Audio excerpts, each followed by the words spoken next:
Bonjour. Alors, présentation que j'ai réalisée avec mon collègue Yvon Six, qui est absent aujourd'hui. Donc, je vais vous parler un petit peu d'archéologie d'une discipline récente, qui est l'archéologie des conflits récents, qui est, du point de vue et de l'échelle archéologique, est une discipline qui reste jeune, même si elle a déjà plus d'une vingtaine d'années. Et on va aborder évidemment, plus particulièrement donc, les notions de gestion des risques lors de ces interventions. Et de tous, évidemment, de toutes les étapes qui vont de cette gestion des risques jusqu'à l'intervention et aussi la valorisation qu'on peut en faire. Alors, la ville de Reims est concernée, comme bien d'autres territoires, par l'émergence de cette archéologie des conflits récents, ce qui ne tient pas du hasard, puisqu'effectivement, la ville possède un contexte local propice, comme d'autres régions où on peut penser, par exemple, à la Normandie. La ville de Reims est en effet directement concernée par la Première Guerre mondiale, puisqu'elle était localisée en plein sur la première ligne de la guerre, sur la ligne de front. Vous avez ici une petite illustration d'un plan qui date de 1918 de la ville de Reims. Voilà, vous êtes ici. Sur ce plan, vous voyez en rouge les lignes de tranchées françaises, en bleu les lignes de tranchées allemandes. Donc ce plan donne un peu le ton sur le potentiel de chance de tomber sur des vestiges liés à la Première Guerre mondiale quand on va faire des fouilles archéologiques à Reims et dans sa périphérie. Grosso modo, quel que soit l'endroit où on tape, on va tomber sur des vestiges. Donc, on y pense un peu moins, mais Reims a connu sa petite heure d'importance pendant la Seconde Guerre mondiale, avec notamment, comme toutes les villes, ces zones industrielles qui ont été bombardées, mais aussi, en fait, fin 1944, les Américains vont installer une énorme base logistique à Reims et dans sa périphérie. Et on va retrouver toutes sortes de sites liés à cette phase d'occupation qui va durer jusqu'en 1946. Donc, ça peut être des camps de prisonniers, des bases logistiques. Reims a aussi accueilli le QG d'Eisenhower, donc dans l'actuel musée de la Reddition, qui possède encore la salle qui est restée en l'état. Installation dont on n'a fait pas trop connaissance parce que tous les plans qui existaient, la plupart ont disparu et ceux qui existent encore sont directement dans les archives de l'US Army aux États-Unis. Donc il nous est arrivé à plusieurs reprises de tomber sur des sites de la Seconde Guerre mondiale qu'on n'attendait pas lors des interventions. Ceci explique pourquoi la ville de Reims a été concernée très tôt en fait, par l'émergence de cette archéologie des conflits récents. Depuis une vingtaine d'années, en fait, plusieurs opérations d'archéologie essentiellement préventives ont lieu en rapport avec les conflits récents. Et depuis plus d'une dizaine d'années maintenant, avec des opérations spécifiques sur ces thématiques. Donc là, vous avez une petite cartographie des principales opérations qui ont été réalisées à Reims et aux alentours, donc relatifs à ces conflits. Donc je parle de périphérie proche là. Il faut ajouter à tout ça les découvertes qui ont été faites, les découvertes fortuites, donc notamment des corps de combattants, aussi des découvertes de vestiges essentiellement de la Première Guerre mondiale sur d'autres sites archéologiques. Souvent, les tranchées traversent les villas romaines, les sites proto-historiques allègrement. Donc, grosso modo, sur tous les sites, on va en trouver des vestiges. Et là, la prise en compte de ces vestiges archéologiques est très variable, d'une part selon l'intérêt des vestiges eux-mêmes, et aussi selon l'intérêt porté par les responsables d'opération. Alors c'est aujourd'hui devenu la norme, mais évidemment il y a 20 ou 30 ans, la prise en compte n'était pas la même.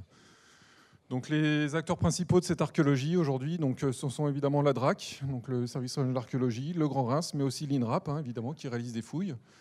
Et on peut ajouter aussi les recherches de l'Université de Reims, alors qui portent plus sur la géologie et la géographie physique, mais qui apporte un complément très intéressant sur les recherches que nous menons.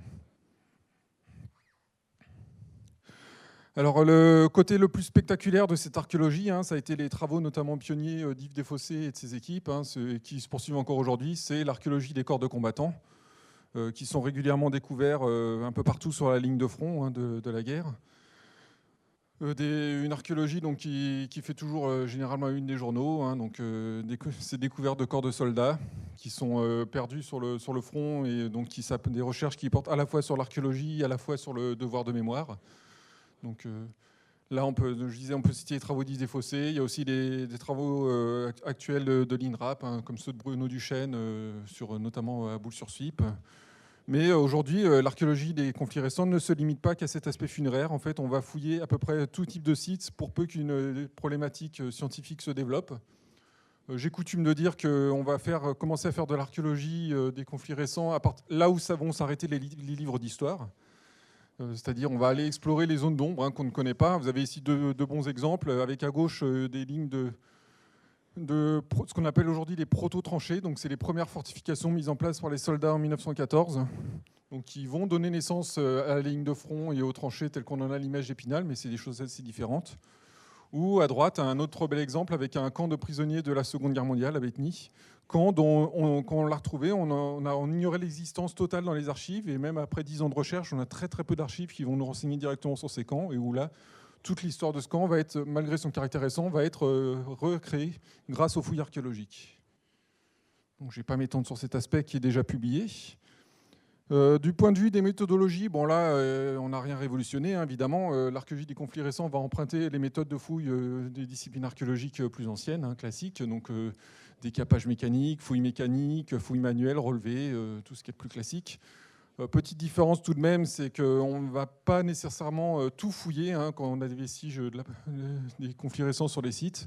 On va essayer de cibler les structures ou les sites qui présentent, comme je le disais, un intérêt scientifique, des questionnements, et voir comment la fouille va permettre de répondre aux questions qu'on se pose. Un petit exemple aussi, hein, on va évidemment faire appel aux sciences connexes à l'archéologie. Hein. Là, ici, vous avez le cas d'une latrine de la Seconde Guerre mondiale, dans un camp de prisonniers que je vous ai montré, où on a fait réaliser des études paléoparasitologiques à l'Université de Besançon, qui vont directement nous renseigner sur les conditions de vie des prisonniers. Ça paraît anodin dit comme ça, mais il faut savoir que c'était la première fois qu'on réalisait ce type d'études sur un site de la Seconde Guerre mondiale en France, et ça montre évidemment tout le potentiel qu'il y a à développer ce genre d'études.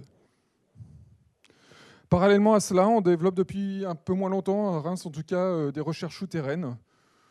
Ça fait maintenant un peu plus de 5 années qu'on fait ça, notamment là c'est plutôt mon collègue Yvon Sic qui se spécialise là-dedans, mais on va trouver en fait tout type de sites en sous-sol. Comme beaucoup de villes, Reims possède un important réseau souterrain qui a été mis à profit pendant la Première et la Seconde Guerre mondiale, à la fois par les civils et aussi par les militaires.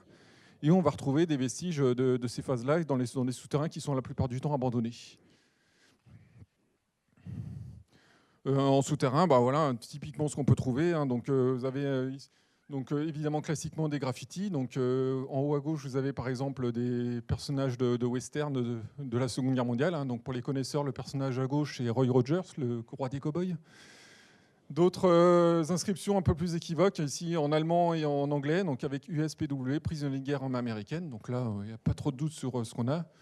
Des choses comme cette croix de Lorraine qui a été relevée dans le souterrain du musée des Beaux-Arts, hein, donc, qui a servi d'abri civil pendant la Seconde Guerre mondiale. Et on a parfois des choses un peu plus particulières. Le cas de la rue de l'Écaille, qui est un abri civil de la Première Guerre mondiale, qui a priori a été comblé après le conflit et qui a été redécouvert qu'il y a quelques années, où encore tout le matériel est présent dans la cavité, donc assiettes, bouteilles, ça va des pions des dés pour les jeux, ou jusqu'au sommier de lit hein, que vous avez ici. Donc des sites qui sont vraiment scientifiquement très intéressants.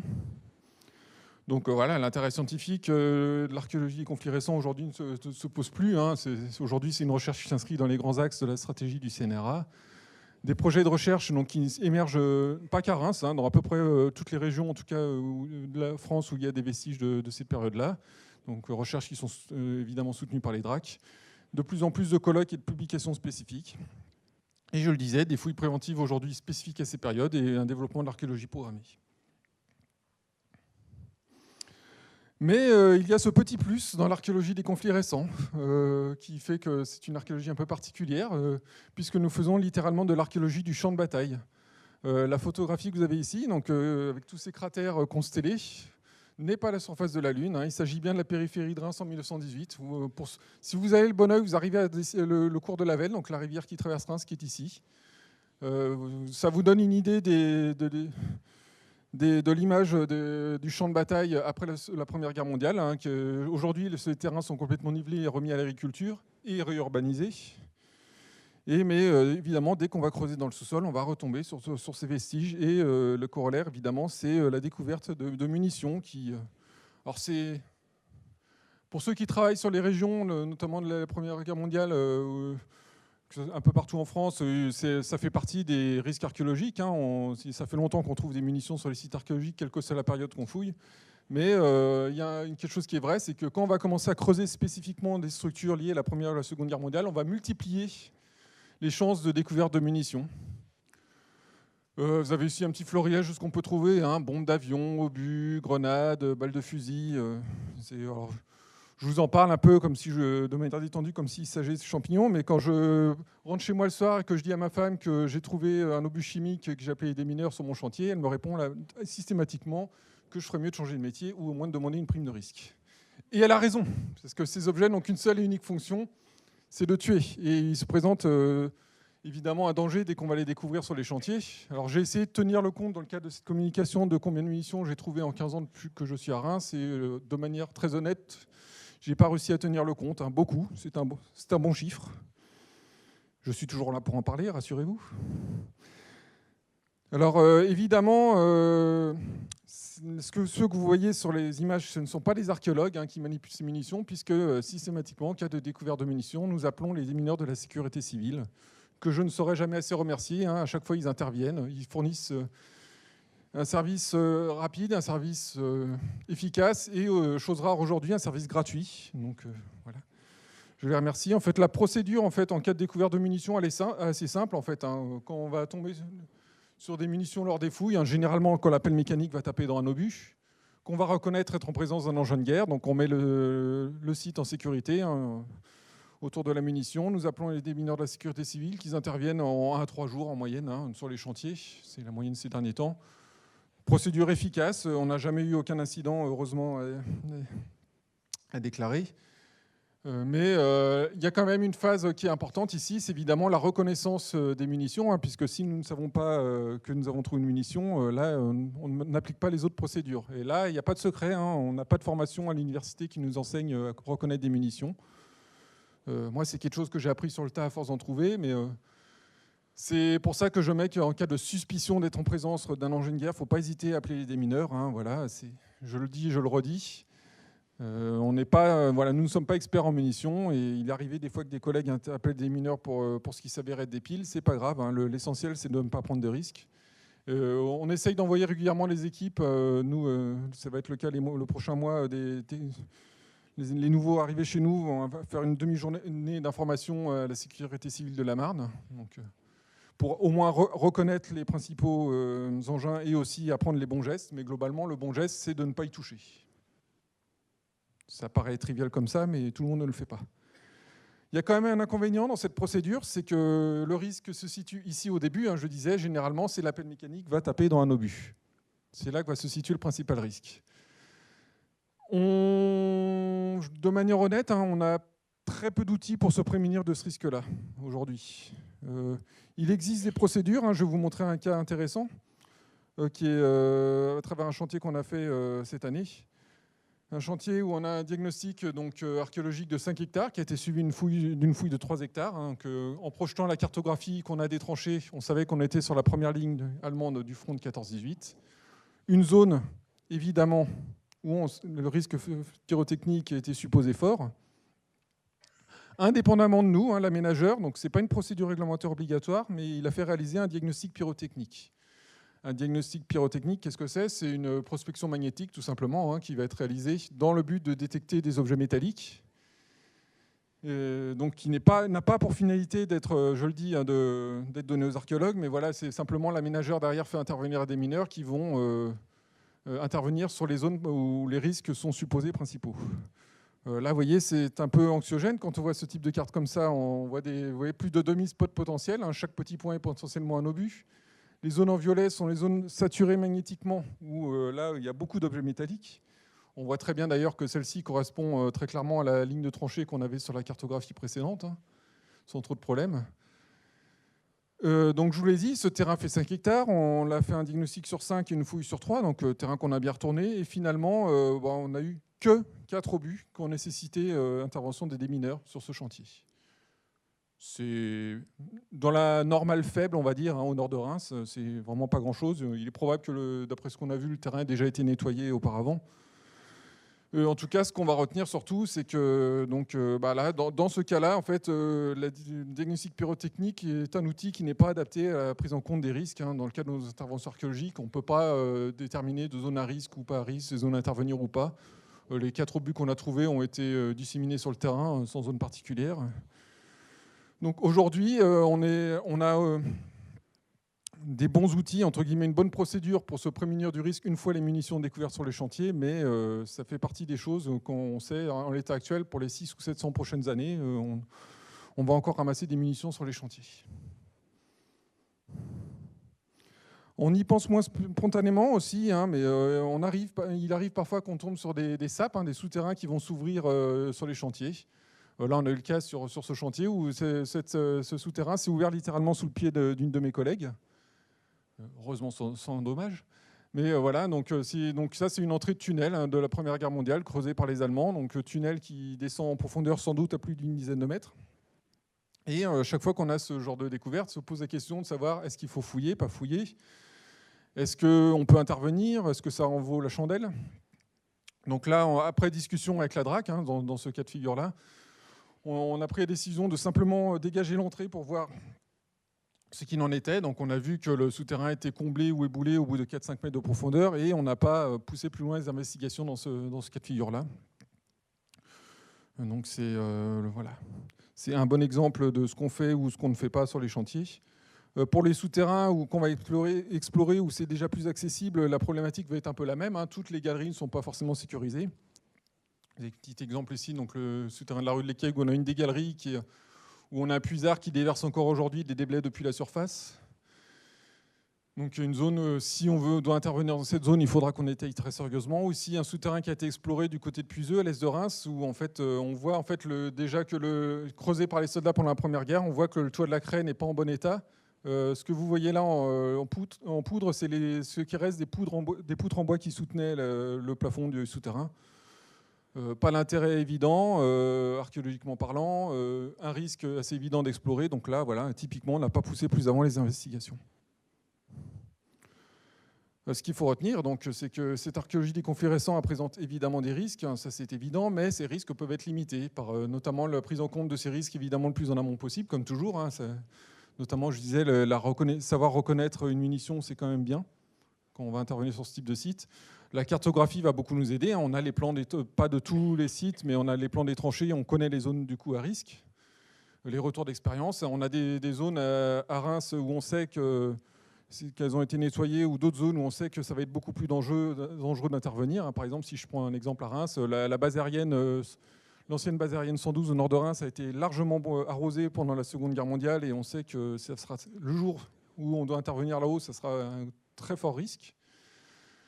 Ne faut pas oublier qu'on n'est pas tout seul. Hein, voilà, c'est vraiment quelque chose de très important. Quand on se pose des questions sur le terrain, et c'est très sain, il faut savoir en discuter avec les autres collègues. Hein, je disais, les démineurs de la sécurité civile. Il nous est arrivé de faire appel à eux simplement pour nous accompagner lors de la fouille de structure. Hein, donc, encore, je tiens à les remercier.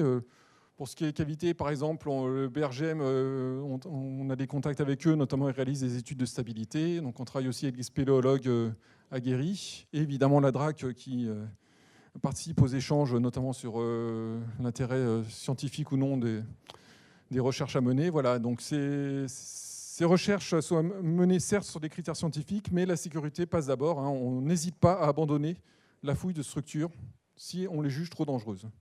Ça, c'est quelque chose sur lequel j'insiste vraiment. Tant pis pour le potentiel archéologique. Hein, là, la sécurité est vraiment le premier des critères. Alors, un petit aparté que je voulais aborder aujourd'hui, puisque c'est un sujet également très d'actualité, c'est la question des corpus mobiliers qu'on va trouver sur ces chantiers en quantité littéralement industrielle. Vous avez ici un petit exemple d'un fossé de la Seconde Guerre mondiale où, à la fouille, on a retrouvé des quantités d'objets métalliques littéralement en mètres cubes. Donc évidemment, se pose la question de ce traitement de ce mobilier et surtout de savoir qu'est-ce qu'il faut garder pour ne pas envahir des dépôts archéologiques déjà saturés.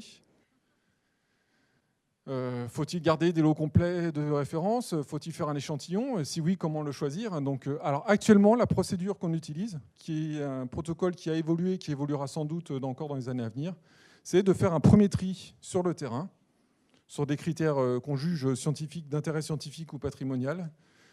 Une fois arrivé, nettoyé, ensuite on prend tout en photo en post-fouille, on étudie ce mobilier et on fait un second tri pour ne proposer qu'une sélection d'objets à garder, certains pouvant être stabilisés, mais c'est relativement rare.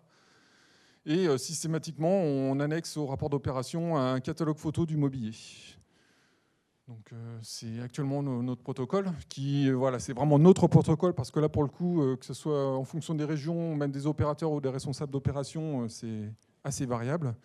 Il y a une petite exception, donc le projet actuel qu'on a de fouilles programmées sur la cavité de rue de l'Écaille, où le mobilier, pour l'instant, tout mobilier est laissé sur site et il sert à la médiation lors des visites. Vous avez ici une photo d'une des premières vitrines qui a été installée directement dans la cavité.